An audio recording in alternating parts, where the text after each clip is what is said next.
With like in the Element days, like, I mean, I gotta believe there was just partying going on.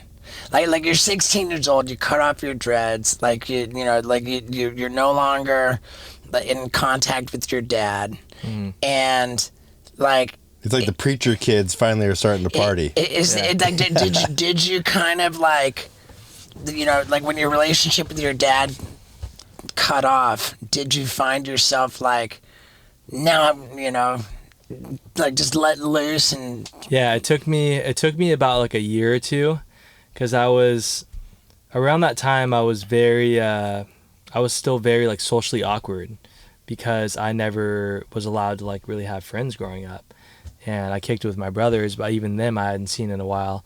So just like being in like a public setting and like starting to like kick it with my friends and like go to like little house parties as a teenager and stuff, it took me a while to like be a normal person. It's like be able to like conversate in Did people think you were like a dick and you're just like, no, I'm just socially awkward? Yeah, I was just quiet, just quiet, shy. But as soon as I started to break out of that, like a year or two later, and then I got drunk for my first time when I was 16 after I won Street League Kansas City, 2011, and we were at the after party. It was in a club. I don't even know who let me in there or whatever. But like Sheckler and like everyone was like giving me drinks, and they were just peer pressuring me to drink. And then I blacked out, bro. I was so drunk. And wow. I was so unknowledgeable on what alcohol even did to you in the first place. Drinking everything. Yeah, because my dad or my mom never drank. It wasn't a part of like the lifestyle growing up. So I like knew about it a little bit, but like being that drunk and then like waking up the next day and feeling the way I did, I was so confused. I was like, why the fuck do I feel like this? Wow.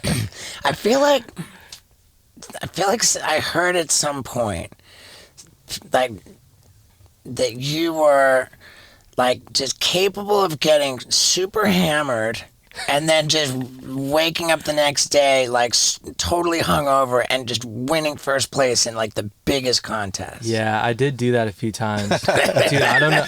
Wow. I don't know how, bro. I don't know how. I still trip out on that to this day. Like, it was around when I was like 17, 18. And at this point, like, I was, I wasn't like drinking all the time, but, I moved out on my own when I was 17. Me and the boys moved into this house in Huntington, nice house in like a gated community, and we threw parties all the time. So I would probably drink like, once or twice a week. And I think it was around that same time when I was like 17, we actually rented this other house in Newport for the weekend to like throw parties at, but we did it the same weekend as Street League.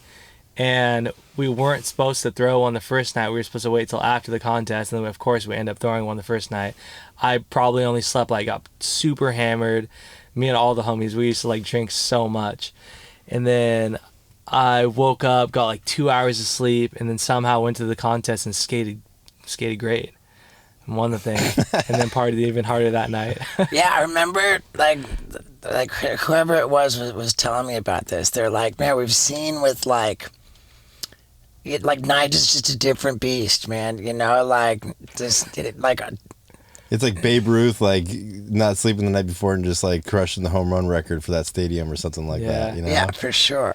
I mean, sometimes maybe it could help with like the nerves in contests and kind of like loosening you up a bit and making you a little more like carefree. Because I mean, with skating and competition, it's just hard. It's a weird mixture of like feelings out there. Like, it's so easy to get nervous. It's so easy for your legs to just like feel like they're not working like they normally do because you're fucking overthinking every single thing, when it's really like, dude, we do these tricks every day. Like, you shouldn't be like stressing on it that hard. But as soon as you get into a contest, you just think differently. Are you listening to music during the contest? Yeah, I got AirPods in, listening to music. That actually helps me out a lot. Yeah. Helps me. Does everybody do that? A lot of people? Maybe like half the people. I feel like it's a new thing, like in the 90s and 2000s, where people were listening to Walkman during competitions. It's like, oh, yes. I feel like that would help you out a lot. It definitely helps, but at the same time, like, my music it has to be up really loud to get through all the sound that's going on around you, like in like the arena. And it is harder to like hear your board and stuff, so that could mess with people a little bit. But for me, it just helps keep me like more focused and just like not worrying about what's going on around me and just more in the zone. What are you listening to in the earphones? And then are you superstitious? Like if you have a good run with like a certain song or band, like do you want to play that the next time, or is it just kind of on play? Or no, I'll normally have like a playlist, or actually I use SoundCloud a lot when I skate, because I listen to a lot of house music and like EDM. Like I don't know if you guys know about that music, but some of it is more like heavier, like hyped up, like techno and stuff. But for a contest, I would actually rather listen to like more mellow house music. Like Black Coffee is one of the artists. It's more like African style house music, and it's just more mellow and really like puts you in a good zone. And on SoundCloud they have all these long mixes that are like an hour or 2 hours long, so you don't even have to worry about like switching the song a bunch. You're just like basically just one song the whole time, and it has changes, but you're just dialed in. Yeah, fuck.